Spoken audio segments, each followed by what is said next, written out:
Natasha, and thank you so much for joining me today. Well, today we are going to be looking at a little bit of layered dimension. Now, this is just a fun, easy, you probably have all the things that you already need to do this one, but I wanted to use a specific die set today because it was a freebie, and with freebies, I know that a lot of you get them with your orders, and so we might as well make the most of them. First of all, we want to create some backgrounds. Now, I have my Waffle flower. This is the mini stencil mat. I love this for all of my, like wet media techniques. I'm using some Tim Holtz watercolor paper. I'm using the smooth side of it, and I'm also using some dye inks. This is the light, medium, and dark carnation colors that I have, but honestly, as I said, I'm just going for a pink theme for this one, sort of, light pinks, and then I will add in some darker colors later on. But whatever colors you have, you could do this with watercolors. That would also work. You could do this with, you can't do this part with pigment inks, but you can add pigment inks in later on for your coloring in. This part is going to be, watercolors or watercolor pencils or dye inks or hybrid inks that you are able, that are water reactive that you can use to create these backgrounds. Now, the point is that there's a couple of different ways. One, you can use a paintbrush to have a little more control over this, or you can do the, the dipping technique that I did very first on. So I laid the ink down, then I sprayed some water over top, and I dip the paper into the ink, and it's pretty uncontrollable. I mean, a little bit controllable, but mainly uncontrollable results. Whereas if you want to do it with a paintbrush, then you can get a little bit more controllable. This is the light carnation ink, and this is where I'm saying with the paintbrush. Now, I did have ink left on my thing there, so where I've put just the water, it's actually turned pink, but you can see I spread the water around the cardstock when I want it, and then bring the color to the water essentially, and then I can take a few more dips and dabs and then do some splatter and sort of go randomly that way. This is my preferred way. I just seem to get sort of probably more along the lines of the result that I originally had in my head or that I wanted, whereas the other way is very uncontrollable. And if I'm just, going hog wild and really enjoying the process and don't have a picture in mind, then the first technique is great, where I just dab it into the ink and I'm good to go.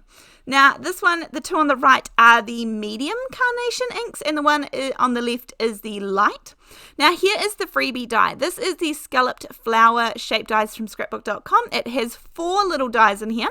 You can see, I do love when they put the finished product, like an idea of the finished product on the back. I think that really helps people out, people like me.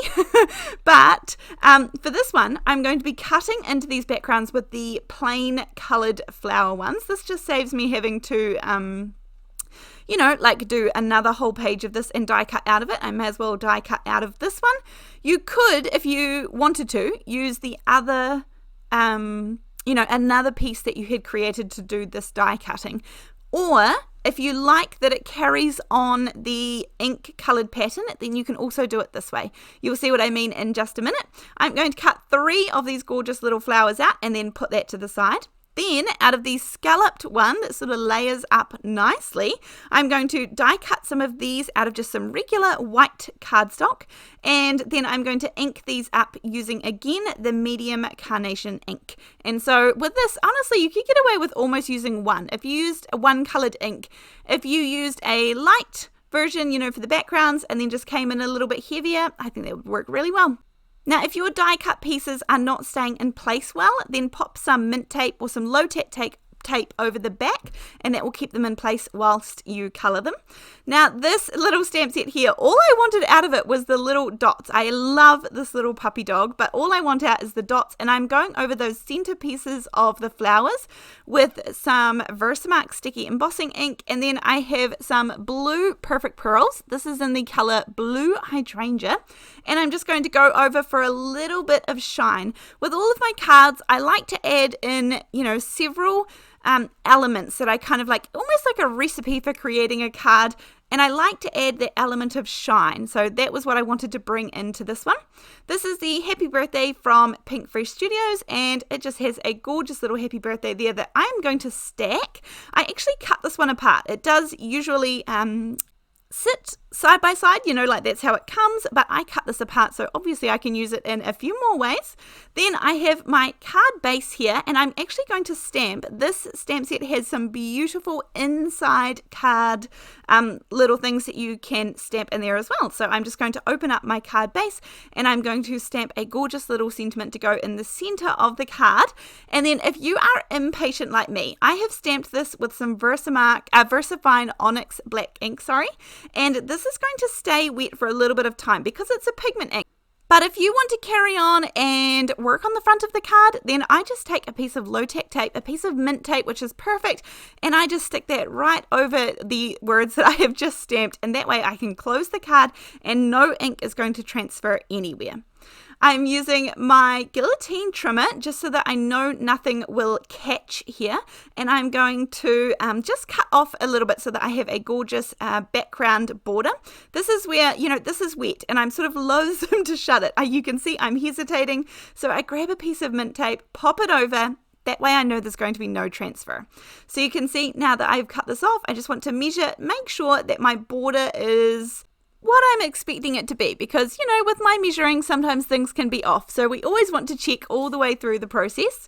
Now, at this point, you could definitely just glue this down if you wanted to. I'm actually going to take some 1mm foam strips and tape, and I'm just going to lift this up ever so slightly. So 1mm is a very thin foam. It just gives a tiny little bit of dimension without, you know, too much.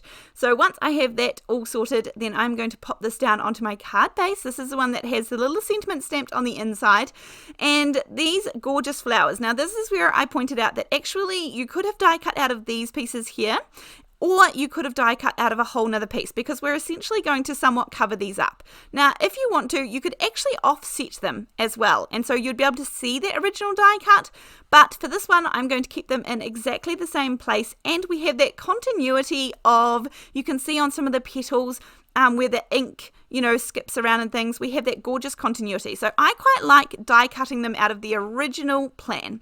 Now, what I am doing is I am pushing this background layer right down into the center. So actually these leaves, these petals are popping up and giving gorgeous dimension. These ones here are, of course, you know, half off the side, but we're still going to get that same gorgeous dimension by pushing down on the center of them. So I'm making sure that the center goes right through that foam tape that we added, that dimension, and that's what's popping up the petals from the side. I'll give you a view of the side in just a second, and you'll be able to see some of that gorgeous dimension that we are creating. Again, you could die cut these from any other piece of cardstock as well. I just like that continuity of the ink splatters and the ink in the background. So you can see that I'm really pressing down on each one of those center flowers, and you can see just briefly a gorgeous little bit of dimension. I'll show you more in just a second. Then there's two little centerpieces here that are included in the die set, and I'm just going to pop the plain white in the very center, and then those pieces that we put the perfect pearls on to create some of the shine, they are going to go in the center of those ones. Again, if you probably have some sort of florals or flowers that you could do this design with anyway, some beautiful dies, and if not, this was a freebie. It is still available. I will actually link it down below in case you want to check it out. It's a cheaper die set. Scrapbook.com have very affordable, their home brand of dies, their Scrapbook.com brand, are very affordable, and this is obviously a mini die set. There's just 4 dies in here, so it is a great investment, and I've had a few videos on how to use this one now. Now I have this stamp set here. This is the Sending Sunshine stamp set. Now, raise your hand if you have like that favorite scroll or florally pattern stamp. Well, this is kind of becoming my favorite one, my go-to. I used this not too long ago in the on the vases using some perfect pearls as well, and I absolutely love this look. I love this little floral sort of, you know, this little scroll and flourish maybe is what you call it. Just really add something to the card. So I wanted to add a little bit more shine, and I think using the perfect pearls was a subtle yet gorgeous way to be able to do that. So you just add it in the VersaMark sticky embossing ink, you know, I probably could have done this first, but actually it worked out perfectly well doing it nearer towards the end of the card as well. So a couple more details that we want to add. I've added a little bit more shine, which I am happy with. And there's that gorgeous dimension from the side that you can see naturally we get by, you know, making sure that those center of those flowers were pushed down. Now here is where I'm going to add some white Nuvo drops. I have not used my Nuvo drops in quite some time, so I'm definitely using them in the next few cards. And I'm just going to add some gorgeous little dots just leading out of some of these flowers. You know, they're not meant to be anything in particular except for gorgeous decoration. Just adding in little details makes this card, I think.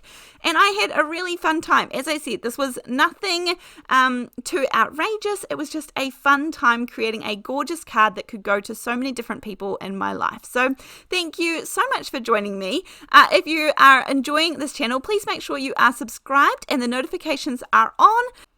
And thank you for being here. Thank you for making it to the end. I really do appreciate it. I look forward to seeing you in the next video. Thanks. Bye.